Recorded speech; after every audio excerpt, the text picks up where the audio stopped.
Welcome to Thursday. It is the 28th day of August, 2025. This Day Weather Podcast brought to you by the Advocates Injury Attorneys. If you've been injured in an accident, don't face it alone. Get an experienced local Wyoming attorney on your side. Free consultations at wyomingadvocates.com or call 307-800-1952. You deserve an advocate. Well, the pattern is slowly changing, but the key word there is slowly. So there's still going to be a lot of shower and thunderstorm activity still over the next 3 days. It's just going to not be as concentrated or as widespread, and there won't be as many clouds. But there still is going to be scattered showers and thunderstorms. Then we go into the Labor Day period of especially Sunday, Monday, the Labor Day weekend period, Sunday and Monday. That's when the moisture really thins out in the central and southern Rockies and the Great Basin in the southwestern United States. The showers and thunderstorms will be more north and to the east. Even though temperatures will be moderating this Labor Day weekend, as we showed you yesterday, they're going to be far from hot. They're going to be very comfortable. Then the middle of next week, a strong cold front comes out of central Canada and east of the Rockies. It cools off. Then a week later, possibly another cold front that may track further west and might make things interesting towards the middle of the month. We'll kind of take a quick peek at those two fronts. A moody moon here recently as the moon is coming into its formation in the days ahead. Beautiful sunrise taken from the air after a takeoff at Natrona County Airport near Casper. And then you can see the clouds yesterday. Just the pictures you've seen over the last couple of days showing the clouds and sheets, and at the low layers, the middle layers, and the high layers. Here's a shot of Grand Canyon, Colorado that shows, boy, look how close those clouds are to the ground. And when we get into the deeper moisture patterns like this is what you are going to see. So only a little bit of daytime heating is going to trigger those showers and thunderstorms. And for the most part, that moisture is still going to be overhead. Now, you may look at that and say, oh, nice pond in a park. No, that's just a spot where the water is supposed to go after a heavy rain, which it finally was. Utah finally getting some rain here over the last several days, and downpour making a makeshift pond there. The moisture getting further north into the northern Bighorns yesterday, and in an area that really has needed the rain, the Sublette County, Upper Green River Basin area of Wyoming. This is a thunderstorm building south of Pinedale. At times, the Pinedale Airport reporting heavy rain yesterday from those showers and thunderstorms. And we'll just have to take a look at rainfall totals. As is always the case, there are winners and losers in the weather lottery, with who's got the rain and who got a lot, who got a little, or who got nothing. I think more often than not, the people who didn't get any rain is in the minority this time around. Leadville, Colorado got 0.8 of an inch of rain the night before, and more rain yesterday, as you can see there. And a big shout out to Michigan Engine Crew 611, making the long trek from the Upper Peninsula of Michigan to near the Montrose, Colorado area. Thanks for all you guys do there. Big shout out to you guys and all the hard work firefighters have had to do here, especially over the last several weeks. And of course, we've got September and October to get through.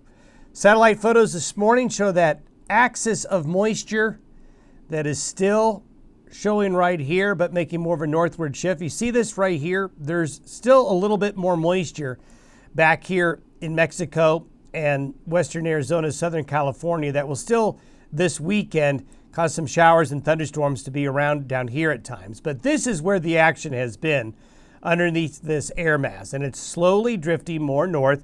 The water vapor does show a little bit of a break right here, but even in these orange areas below this, there's still a good amount of water in the air. And you can see the deeper moisture, that axis has just gone further north. The precipitable water today. The slides I'll show you will be for noon each day over the next 3 days. So for today, you can see the deeper moisture is getting up into Montana, northern and northwestern Wyoming. But even these areas that are white, you're still going to have showers and thunderstorms. And there's that plume we just showed you on the satellite imagery. So this is today. This is for tomorrow at the same time. So you can see that tomorrow there's still moisture that's going to be available for scattered areas of showers and thunderstorms. The moisture is kind of getting a little more diffuse, spread out a little bit, not so concentrated. Then on Saturday, drier air does push into Arizona and the Four Corners area. So you're going to see a big decrease in thunderstorm activity as we get into Friday and Saturday here. out on the plains and east of the divide, Saturday is the day where of the 3-day weekend where I think there's going to be the quote the most weather in this area of moisture right here. We may even have some overnight showers and thunderstorms go into Saturday morning.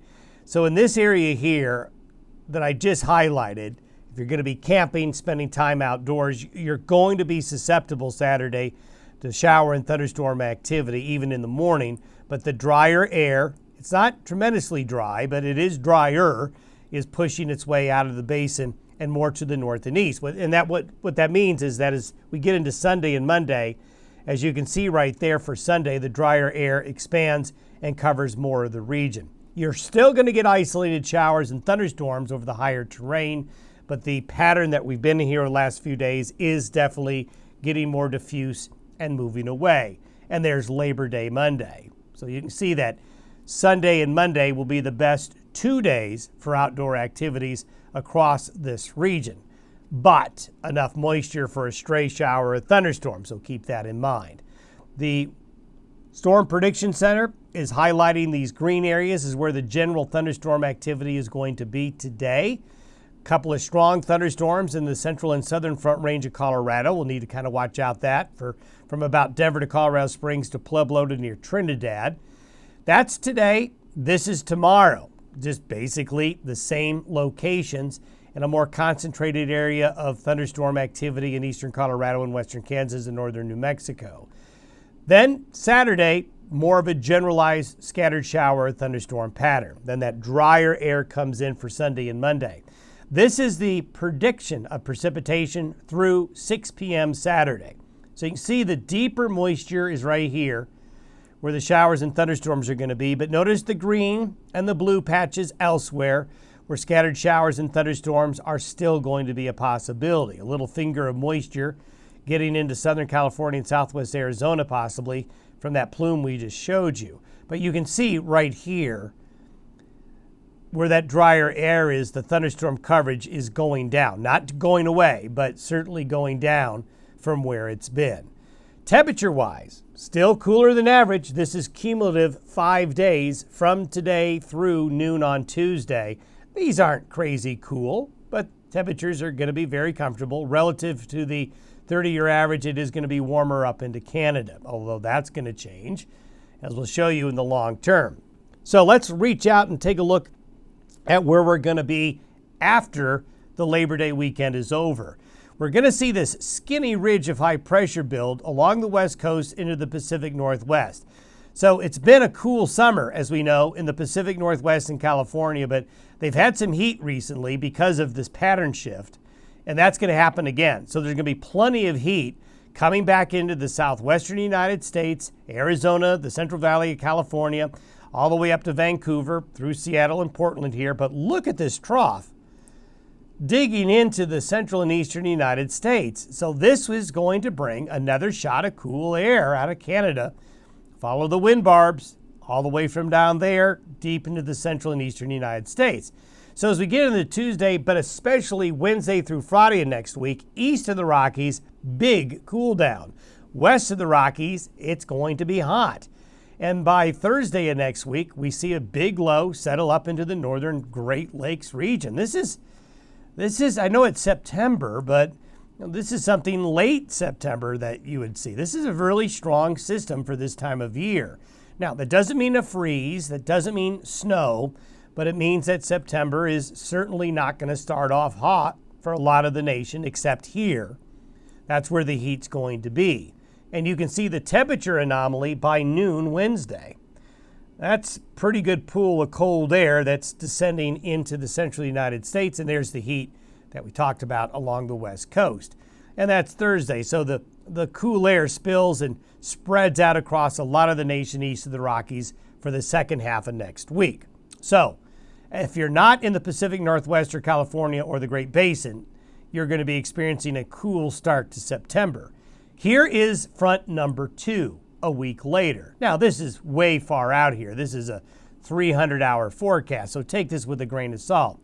But this is what we watch this time of year. So that first trough right here is headed towards more of the nation's midsection. See that it's coming in from central Canada north central Canada into the Great Lakes, bringing that cold air in. But this system is showing the ridge being further west out in the Pacific. So around this time frame, if we do see something of a front like this, notice how it's diving in further west.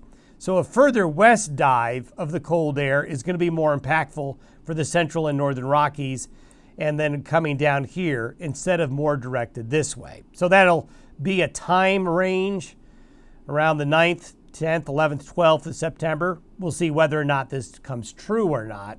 But if this high forms in the eastern Pacific, this is another salvo of September coolness towards the middle of the month. And you can see the cool air that's predicted to come in behind it, and notice how it's further west. Have yourself a good Thursday. More for you Friday.